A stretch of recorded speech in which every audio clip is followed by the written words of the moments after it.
Yeah, ladies and gentlemen, welcome back. We are live here on the Mixtape Show. Appreciate you guys locking it in for us this week, man. We got a dope show planned for you guys, man. We kicked it off with the legendary Digital Underground. The name of that was called the Humpty Dance. And we usually, play the new artists and stuff like that. We're going to pay homage, though, this week. We're going to pay tribute. And we also going to talk about a rising star doing his thing, man. Checking in this week. If you guys listen to us, watch us on social media, you already know what this is about, man. Checking in from the West Coast, carrying on tradition. He goes by the name of Young Hump. Digital Underground representative in the building, man. What's good, sir? How are you? What's up, family? How are you, man? How's everything going with you, man? Oh, man, I'm good, man. Just out here in La Lazy, taking it easy, you know what I mean? I hear you, my brother. I hear you, man. Young Hump. You know what I'm saying? The energy is definitely is unmatchable. You know what I'm saying? The vibe is dope. You know what I mean? I was tapping into the project this all week, kind of getting familiarized with what you got going on there, man. And let's talk about Young Hump, man. Kind of born and raised first. We'll start there, man. Born and raised and everything like that, man. Where you representing from? To quote my dude Monk Mandino, in West Los Angeles, born and raised on the playground is where I spend most of my days. Nice. Yeah, man, LA, West LA, you know what I mean? Yeah. And growing up in West LA as a youngster, man, what was your soundtrack? What was some of the people that you grew up besides the audience and stuff like that? You know he's on that Dog Pound Gangsters, Snoop, Corrupt and Daz, Ice Cube, Mac 10, Dub C, you know what I mean? And I said in one of my rhymes, I said, we all grew up listening to Rakim, but out here we more into MC Ren. Turned up off from Compton. Hey, yo, are we allowed to curse on here? Go for it. We independent, brother. We want around here. Fuck yeah. So anyways, turned up on. Yeah, I mean, of course, the Far Side and the Alcoholics. And, but of course, also, Wu-Tang and Mobb Deep and Nas and Biggie and all that, Pac, of course, come on, Digital, of course. And I mean, all the iconic Tribe Called Quest, Gangstar, Pete Rock and CL Smooth, and Banks, Drew Down the Loonies, the homies, LL too, you know what I mean? Yeah, man. I like we was talking a little bit off air before the show started. I'm a transplant here in Dallas, so I grew up in New York. So what borough you from, King? Queens. That's right, Queens. Yes, Queens. That's my favorite borough. Queens get the money. You know what I'm saying? So long time no cap. I was back then, the ignorant East Coast nigga. You know what I'm saying? Like if it ain't from New York, they not dope. But then Dog Pound, and it's crazy because people say Snoop Dre and the Chronic and all that. That was dope. But when I first heard Dog Pound, Daz and Corrupt do their thing, I was like, yo. You know what I'm saying? And then it was a perfect combination. Of course, I don't know if I said Dre when I said all those names. Of course, Dre and the whole, but the Chronic was such a masterful thing because at the heart of it, you had Corrupt being one of the key elements because Snoop and Daz were so obviously just Western from the jump, and then you have Corrupt in the middle as a Philly nigga, but raised in part in LA, but he's a Philly dude, so he brought an East Coast ring to the ear that bridged all the gaps. So depending on who you talk to, where they're from, some people may have gravitated to him at first, other people may have gravitated to Daz or Dog. So, you know what I mean? So that's the beauty of it. Yeah, man. I always say that they were always the bridge for me to really tuning into the Alcoholics and tuning into Exhibit. You know what I'm saying? As far as being lyrical MCs just living on the West. You know what I'm saying? So it's always dope to talk to a West Coast head when that time was out, when that was out there happening, how you experienced it. Because I know from the East Coast, I experienced it like, whoa, it's more. What's the interesting thing too is as West Coast dudes, like a lot of us. I mean, you know how you could say things like, "There's two type of people: people that are da da da, people da da da." You could almost say in the West Coast, there's like two types of MCs. I mean, there's millions of types of MCs, and two types of fans. There's a million types of fans, but what makes the West Coast unique is because the impact of the gangster rap shit was so strong, and because a lot of people's perception is that it wasn't as lyrical. Now that's not true. I mean, Cube was kicking. I mean, I tell motherfuckers, listen to Ice Cube. One of my favorite songs to point people to, just for pen game, is "Man's Best Friend." Yeah. I mean, the metaphors he's flipping in that shit. You can run up and try to play mine, but I'd rather have an AK than a fucking K9. Like, I'd rather have an AK than a K9. Like, that's serious, you know. So, but there was a perception. So, and just naturally, because Cali, we have the beach out here, and it's more of a lowrider culture, the music naturally is more funked out and more on that. So a lot of, so a little bit slower typically. So particularly that era. So some people had this perception like West Coast shit wasn't, because it typically wasn't as high speed, New Jack City fast, aggressive project, we cold, niggas is cold, get out of here. It was more like hopping the ride, we cruising and shit, even though it was equally as violent. But long story short, that perception made certain people like myself and other people that was like, we love the like the exaggerated West Coast shit and the exaggerated East Coast shit. Whereas a lot of the best artists kind of play the middle, like groups like the Alcoholics, which was a classic example because they, you know what I mean, they West Coast and they had certain sensibilities. That same thing with Dre though. When you listen to The Chronic, I mean, a lot of that stuff, I mean, you listen to Deep Cover, you listen to Rat-a-tat-tat, that's not just riding in the car at the beach at 2 miles an hour so everyone can see you, you know? So anyway. Ah, you dope, man. I love it, man. I love these combos, you know what I'm saying? It's always dope to hear how people grew up in different parts, you know what I'm saying? Because I always say hip hop makes us all family, right? We just, you know, we just country cousins, we just city cousins, you know what I mean? So it's always dope to hear that. And like, for example, like some of the bass music out here, you know, like, because the systems, see, everything affects, like things affect each other. Like if you rolling around in a car, particularly back in those days, but the same thing, you know, if you got a system and you bumping some shit that's like boom, boom, boom, boom, boom, is gonna hit harder than boom, boom, boom. Like you don't get to hear it. So music like Too Short and Ant Banks that rolled a certain way, you know, and then when the tempo's a little slower, cats be like da da da da da da da da da. Whereas like the some of the stuff that's faster and cats like da da da da da da. Some people perceive pace as being necessarily more lyrical, so a lot of people got confused with that. But the truth is, you know, it's always been lyrics, and it's always EPMD. They came out with the Zapp and Roger Troutman shit, and everybody out there was loving it. So it's an interesting thing though. Like, so for me, I would be that nigga listening to Keith Murray and Ant Banks. And I had homies. Most of my homies would listen to one or the other.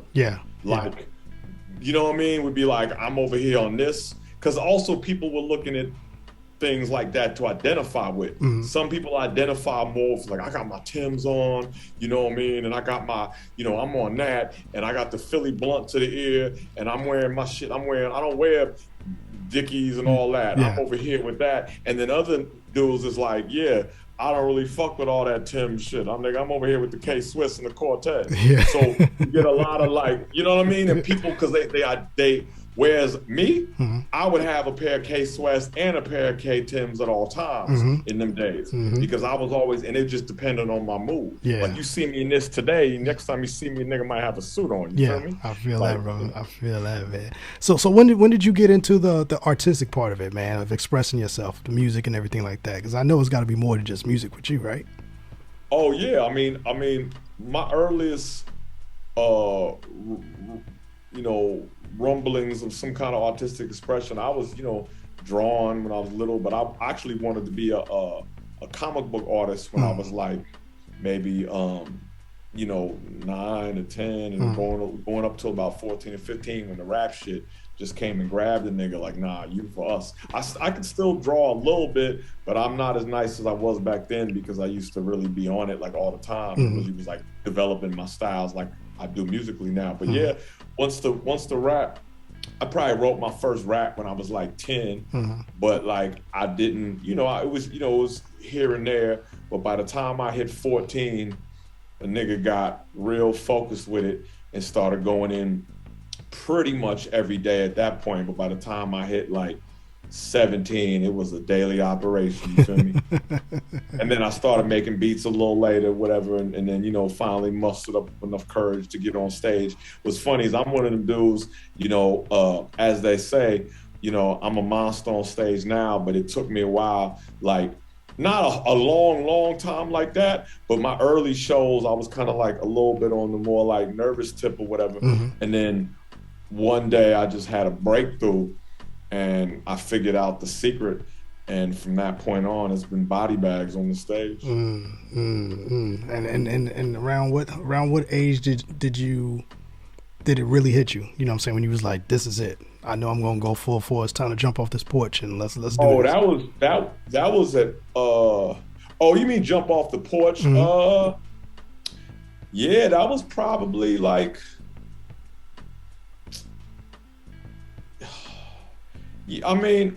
probably like 18, something like that. Like, something like that. I mean, I was already like, I'll put it to you like this, because when you said to jump off the porch, when I was 15, I knew that this is what it was. But I was still like kind of shy. You know what I mean? But I was too shy to grab the mics in the parks and kick my little raps because I thought niggas wouldn't understand. And now in every jam, I'm the fucking man. Like, I was that nigga. Like, some motherfuckers would just immediately was, hey! Yeah. It took me a second to get that what's happening, projection.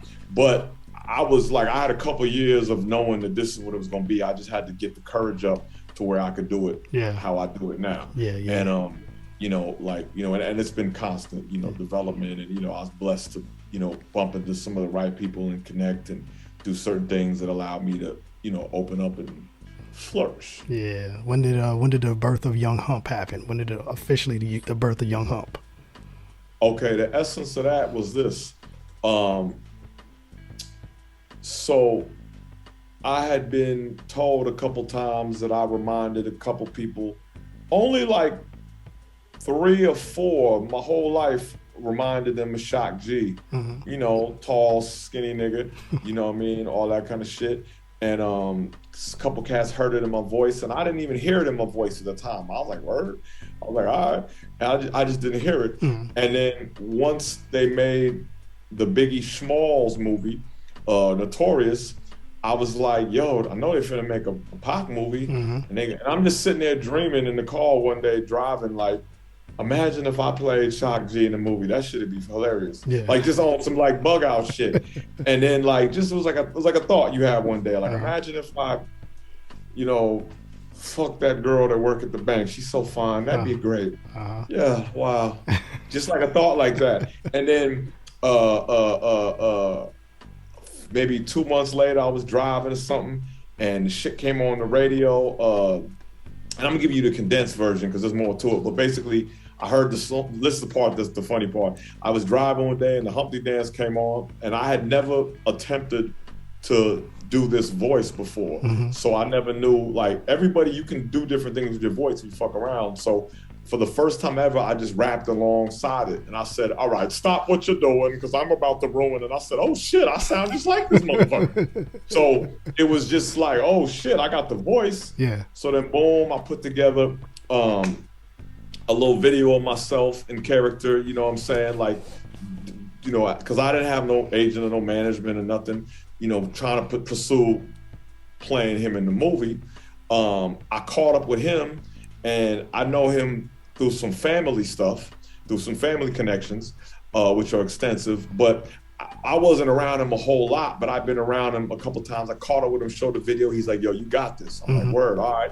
Fast forward to maybe like, we would talk on the phone occasionally, but like few and far between. So he pops up on me, calls me one day, and is like, yo, you should perform with Money B. Because at the time, him and Mun, they was doing their own things. Shock was focused on his piano work. And he was like, you should perform with Money B. This is 2013. Okay. So it's like it's 2013. So I'm like, all right, I'm like, shit, why not? I'll get on stage and get paid to do the songs that I love. Sure, my nigga, if you want me to, no problem. Imagine if a motherfucker told you, like, hey, you want to get on stage and, like, imagine MF Doom saying this, like, yo, you want to throw the mask on and go get this money. Like, all right, with it, let's get this money, right? So, and I love the material. It's not like I'm doing it some old corny shit. I'm doing the hottest shit ever. So, long story short, look at my hair, trying to do things. So, basically, he told Money B, but Mun didn't. Like Shock have a sense of humor. He's a practical joker, so he thought it was like a joke. So he was like, yeah, whatever. So I don't meet this nigga for 2 years. By the time I finally meet him, I meet him 2 years later, and I'm like, yo, Money B, Shock told you about me. He's looking at me like, yeah, I heard you. And then, long story short, we got together, rehearsed, we clicked immediately, boom, started doing shows. So then by the time I finally got the opportunity to audition, I'm already out in the street doing these shows. So I got street cred as the nigga already, which enhanced my, my bio walking in the audition. Because I never even auditioned for nothing. Like, I was just a rap nigga. I never had auditioned for shit besides kicking a verse trying to get on somebody's beat. That was probably all my auditioning. So long story short, I got the part in the movie, and then we doing the shows, continue doing the shows, and the answer, because I take you through all this to get the answer. You're good. So originally, it was Money B featuring Humpty Hump, but there was a situation where, due to some scheduling, Shock, I was doing the show.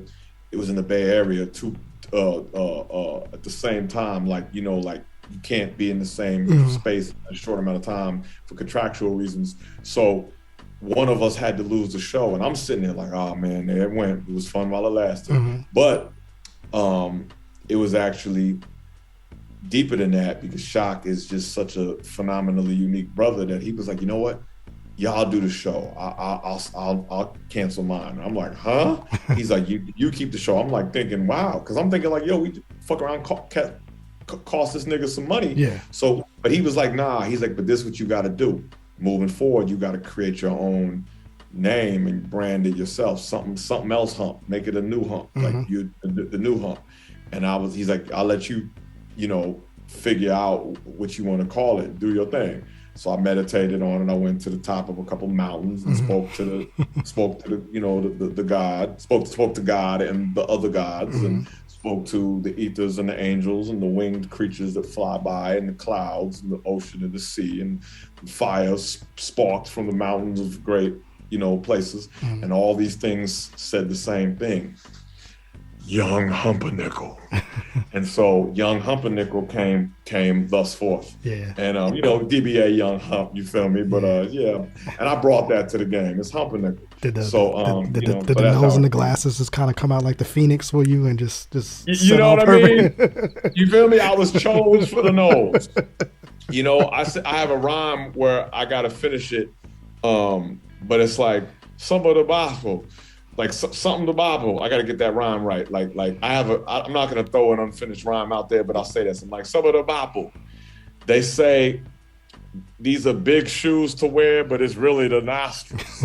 You know what I mean? Like, heavy lies the crown, and shiny lays the nose. A lot goes with the nose. That was going to be my next question. I was going to say, I know, you're still building this out and you're still doing your thing, but has the weight of the idea of I'm carrying on tradition, you know what I'm saying? I'm carrying on this energy that people love so much. So I gotta do it my way, but I gotta do it the right way. Is that a heavy thing for you?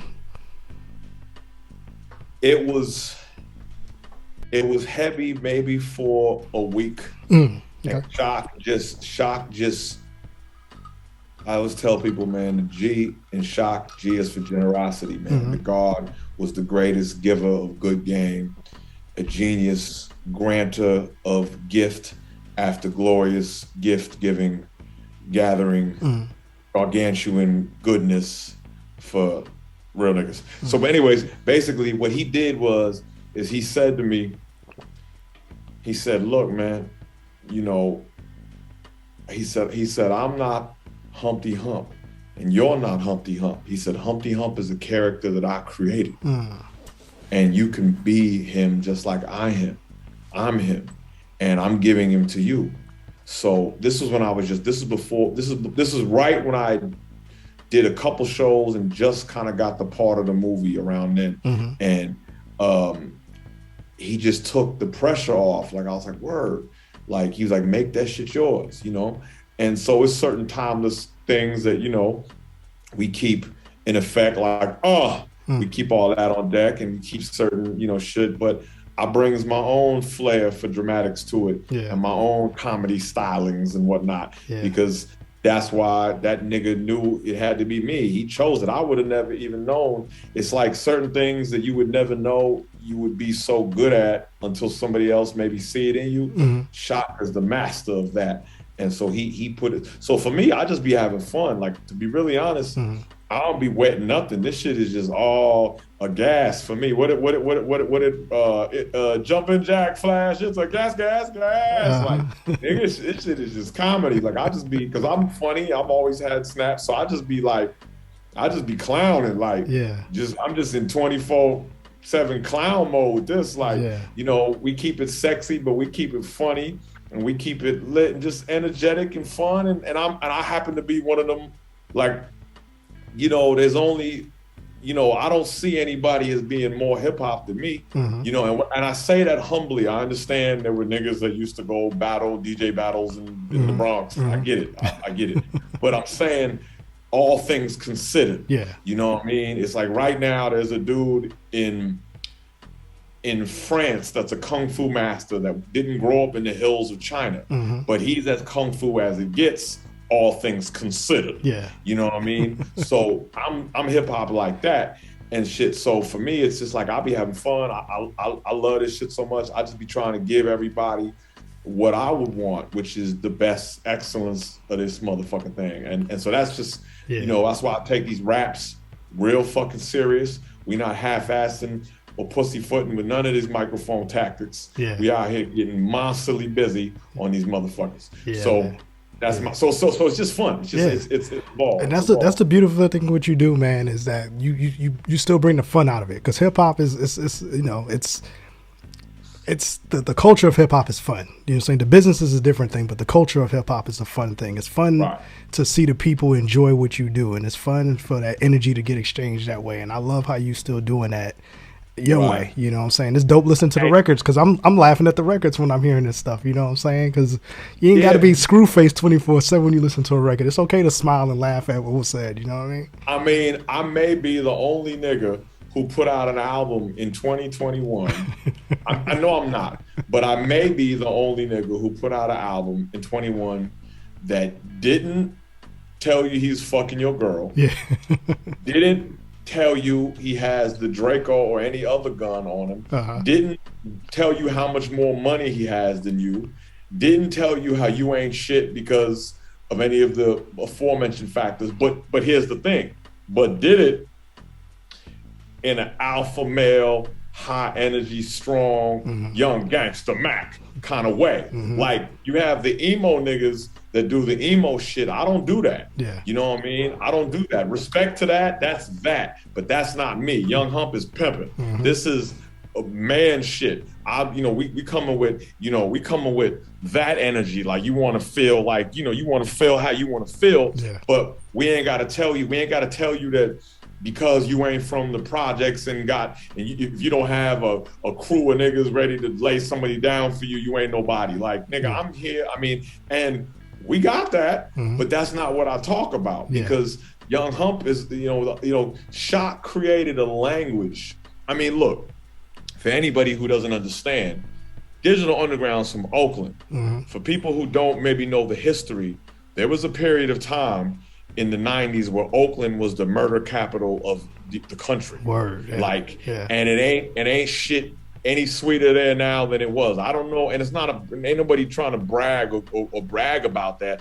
I'm just bringing it up, and I'm not from Oakland, I'm from LA, but I'm just saying that, like, Digital Underground, motherfuckers see Digital Underground having fun, and they coming from the most treacherous, where motherfuckers was getting laid down shit, but they chose to bring the party, fun vibe, the good energy to the motherfucker. And that's the beauty. And Shock created a language and constructed a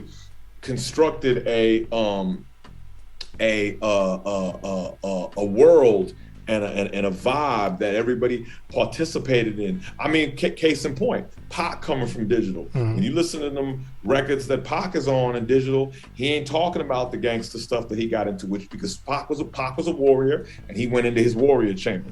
But the digital underground chamber is a like party, fun, you know, we got jokes, but heavy hypersexuality, all of that party shit. And you need that. You need places you can go, like, I want to be in my party zone, bomb, as opposed to a lot of rappers that like just are giving you everything. It's like digital was like, we on some party shit, and then we have some conscious records here and there, but the body of it is party. And that's an important thing, because you need that. Just the same way people be like, I got my workout music. You need your party music. You need your weed smoking music if you're that. So anyways, all that to say, I represent the lineage that I was blessed to be included in and added on. Like, I know where I come from and I know how to maintain that vibe. Yeah, because at the end of the day, man, everybody who works those 9-to-5 jobs, Fridays is always going to be the party time, happy hour, right? You need that music, you need that energy to enjoy yourself, to unwind and relax and all of that. So that's definitely what we need. Like you said, the way the industry is now and how they got it set up, man, you got to have the fun. You still got to enjoy that, man, because you can't go 9-to-5 and go hard and want to go hard on the weekends too. You know what I'm saying? You got to want to smile, man. So let's talk about the project that you just dropped, man. You dropped the album. What was the name of that album? The Fabulous Imagination of Young Hump. Yeah, the title says it all. Which is kind of a play off of The Great Adventures of Slick Rick. Yeah. And see that's an exclusive. I ain't said that in the interview. Nice. But I'm sharing that with you because you my nigga. We're gonna isolate that and play that. We're gonna pump that out. You know what I mean? The Fabulous Imagination of Young Hump, because I mean, and the majority of what I'm saying on there is real shit. But there's a couple things on there that it's pretty obvious. I'm clowning, like saying certain shit. You know what I mean? Like if I say, like there's a little couple things on the album, but that's my thing. I'm a fan of when somebody says some ridiculous shit. It's ridiculous and you appreciate it because it's ridiculous, as opposed to somebody trying to get over on you with some shit that sounds real, but it ain't so real. That's not really, I mean, it's cool. I'm not mad. I'm just saying I prefer when somebody says something that's like, okay, I get it. Yeah. You know what I mean? Like, like when you listen to Slick Rick, Davy Crockett, Davy, it's not, But I bet you he did tell a girl to sit down and eat a slice of pizza and be quiet. I bet you he did that. I could see Slick Rick like, eat your pizza and don't worry about it. Yeah, don't worry about it. Yeah. Hey man, that's out now. Young Hump, The Fabulous Imagination of, and it's a full, man, for everybody out there. The music is like, it's the classic essence hip hop sound, funky. Like we fuck with the records and the classic kind of beats. You know what I mean? Money Being Young Hump got an album coming out this year. Nice. And I can't wait to release the album title, but we ain't gonna say that just yet. Yeah. We got a few other things coming up. We about to be on Drink Champs. So we filmed it coming out soon. We got some other things going on. But I was gonna some NFT shit coming for y'all. NFT people. I was gonna say, but yeah, that music is a little more modern kind of like beats of what rappers, a little more modern sounding beats, whereas my stuff is more like the classic vintage hip hop stuff. So, which is intentional because it's like, you know how certain artists you love and this person might prefer, you take a nigga like 2 Chainz, right? Like for people that are really familiar with his discography, he be on some different type of shit. And some people might prefer him on the more traditional Atlanta modern type of shit. Other people might prefer him when he rap on some like Wu-Tang sounding beats. Like he got that mixtape where he's rapping on Wu-Tang beats. So it's like, you have your preference, and different people. 2 people could like 2 Chainz and like him in different contexts, or 2 people could like Nas. One person like him on Law Professor beats, it's Queens in the building. Another person might prefer him on some, Timberland beats or whatever. So the Money Me and Young Hump album is one soundscape, and the Young Hump album is another soundscape. No soundscape. Dope, brother, dope. Speaking of 2 Chainz, we got him on the playlist tonight. Him and AZ got a joint produced by Static Selector, so stay tuned for that. Happy birthday, Static Selector. Happy I think birthday. It's his birthday today or yesterday. Happy birthday to the legend, man. Dope, man. Yeah. So the albums, the NFTs, the albums is dropping, man. What else is another bucket list you want to knock out this year, man? That's in your scope right now. This year, I'm trying to get my money right this year. That's actually what it is, because I'm gonna tell y'all listeners out there, it's like, I'm one of them dudes, I have so many ideas that I would personally fund. I just have to have the bread. And so, I'm just trying to get my bread up, because like this right here, this is just what it is. This is just what it is. Like, whatever energy level I bring, the amount of, calisthenics I bring to the stage, and the amount of, zany, interloping, operations with props and things that I bring into my music is just what I'm doing on a shoestring budget. But let a nigga get this paper, man. It's like, wow, the type of shit I'm the type of motherfucker, I be having visions in my mind, right? I be having visions in my mind of configurations of certain artists that I know would make a certain kind of song, but you gotta have that bag to pull it off, because niggas is working and everybody's doing things, and some of these artists that I don't have personal relationships with like that, but I know, for fucking 10 racks, 5 racks, depending on what that nigga need, we gonna have a relationship. And because I'm a visionary. So like, there's certain artists that I'd be like, these 5 motherfuckers need to do a song about honeys together. 5 dudes, verse for verse. Cause see, you like, okay, let me mention 2 Chainz real quick. I think one of the illest things that anybody ever did, ever. See, look, and 2 Chainz is a Virgo, like me, like Shock G, like Money B, like Saphir, like Nas, like Dave Chappelle, like Tim Burton. I could keep going. I got more Virgos. Mother Teresa was a Virgo. Tony Soprano is a Virgo. James Bond is a Virgo. Caligula's freaky ass was a Virgo. I mean, we know some Virgos. Yeah. So anyways, to keep going, Foxy Brown is a Virgo. Capadonna from the Wu-Tang. Anyways, so what the master Virgo 2 Chainz did, which I admire him greatly for, is the song It's a Vibe. People just hear the song and be like, yeah, it's a vibe. But who would ever did that, where he has like, I don't know if it's 4 bars, I think it's 8 bars from like 5 different major singers, like Trey Songz, this one, that one, they all come in, and then he comes in at the end, like, that shit was genius. Like, instead of having 5 niggas rapping about getting the pussy, he had 4 singers, 2 of them guys and 2 girls. Ty Dolla $ign was one of them. I mean, that shit was incredible. I was like, this nigga's, I've never heard of him. So anyways, that being said, like, imagine, you know what, I'm not even gonna throw the names out there because it's my own idea. Yeah.